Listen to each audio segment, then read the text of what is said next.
The service hallway of the Grand Savannah Hotel smelled of industrial cleaner and stale coffee. I stood in front of a chipped mirror, adjusting the name tag pinned to my black vest. It read, Ilara. Fake name for a fake life. 3 hours ago I was Ava Whitmore, senior brand strategist, heiress to the Whitmore legacy, and wife of Ryan Caldwell, the CFO of Meridian Capital. Now I was just part of the furniture. I had been sensing the shift in Ryan for months. It wasn't the late nights or the new passwords on his phone. Those were clichés. It was the arrogance. He had started walking differently, talking down to me about high-level finance, as if I were a child playing with blocks. He had forgotten who I really was. When I found the invitation to the Golden Savannah Charity Gala in his jacket pocket, an event he explicitly told me was men only, I didn't cry, called a favor. I took a deep breath, picked up a silver tray of crystal flutes, and pushed through the heavy velvet curtains. The ballroom was a sea of tuxedos and designer gowns. The air hummed with the sound of deals being made and reputations being polished. I moved through the crowd, eyes scanning, tray balanced. Then I saw him. Ryan looked magnificent. He was wearing the bespoke tuxedo I had bought him for his birthday. He stood near the center of the room, radiating confidence. But he wasn't alone. Standing beside him, her hand resting possessively on his forearm, was Lily Carter. I knew Lily. She was a junior accountant at his firm. Quiet, unassuming, 24. Tonight she was none of those things. She was wearing an emerald green silk dress that clung to her like a second skin. She laughed at something Ryan whispered, tilting her head back, exposing the line of her throat. I drifted closer, my heart hammering against my ribs like a trapped bird. More champagne, sir? I asked a man standing near them, just to get within earshot. I watched Ryan's hand. It moved from his side to the small of Lily's back, his fingers splaying out in a gesture of ownership. Then, he offered her a glass from a passing waiter. Lily smiled gently and shook her head. No, thank you, she said, her voice soft but clear. Then she did it. She placed her hand instinctively over her lower stomach. Protective, maternal gesture. Ryan's eyes softened. He leaned in and kissed her temple. Right, he whispered. We have to be careful now. For the little one. The tray in my hand didn't shake, but my world dissolved. She wasn't just his mistress. She was carrying his child. I didn't make a scene. I didn't throw the tray.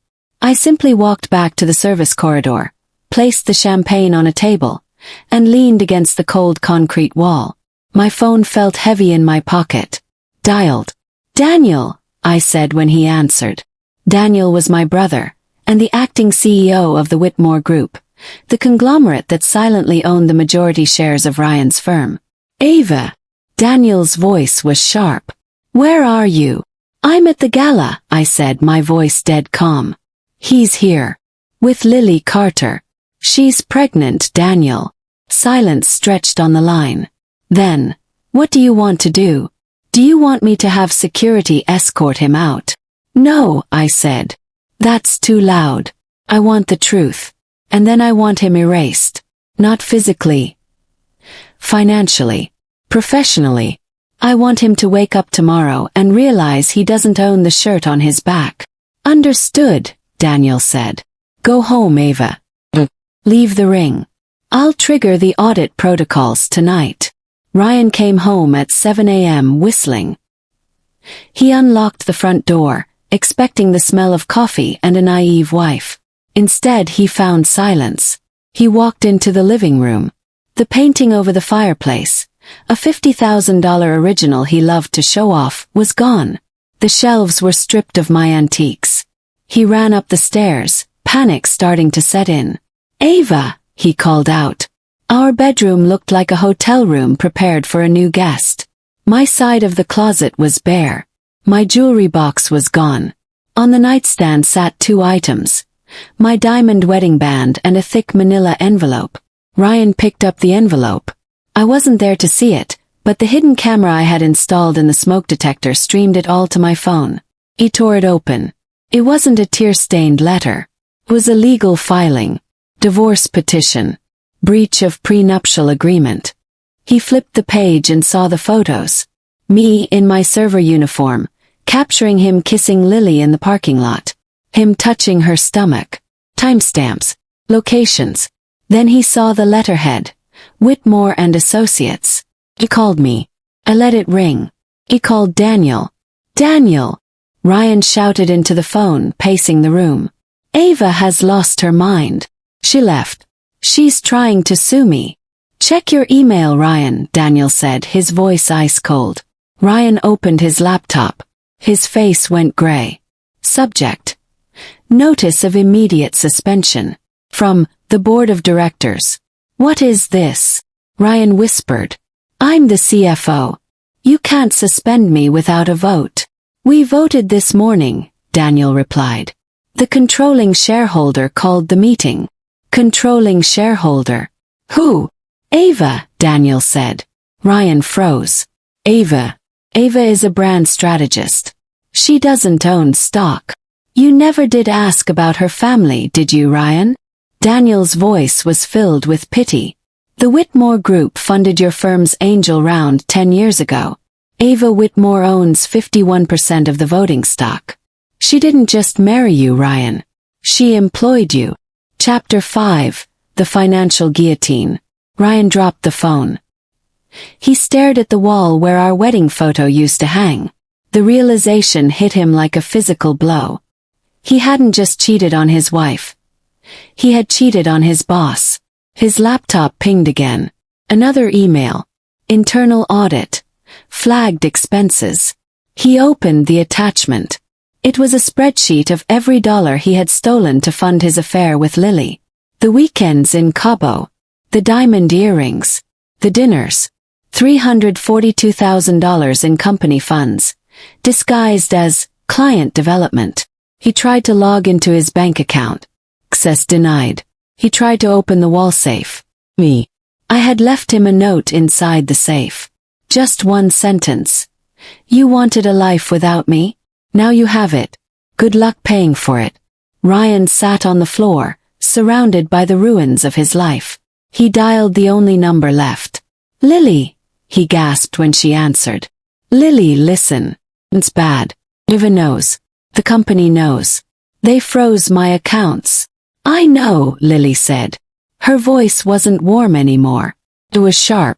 I saw the email, Ryan. Everyone saw it. You're being investigated for embezzlement. It's a mistake. I can fix it. Ryan pleaded. I just need a place to stay. Can I come to your apartment? Are you kidding? Lily scoffed. Ryan, I'm 24. Have a career. I'm not going to harbor a criminal. Do not come here. If you show up, I'm calling the police. But, the baby, Ryan stammered. Our family. There is no family, Ryan, Lily said coldly. I'm handling it. Goodbye. The line went dead. Ryan stared at the phone. The woman he had destroyed his marriage for had discarded him the moment his credit card stopped working. Ryan didn't surrender. He got angry. He spent the night in a cheap motel, hacking into his old work files, trying to frame me, trying to frame Daniel. He sent a frantic email to the SEC, claiming he was a whistleblower and that the company was corrupt. It was the final nail in his coffin. By sending that email, he admitted to having access to the funds. He provided the digital footprint the FBI needed. They came for him at noon. I watched the news from my balcony in Paris.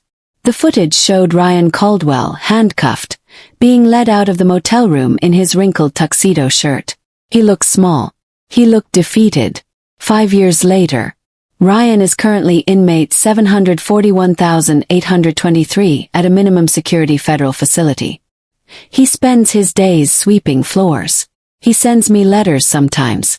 I never open them. They go straight into the shredder.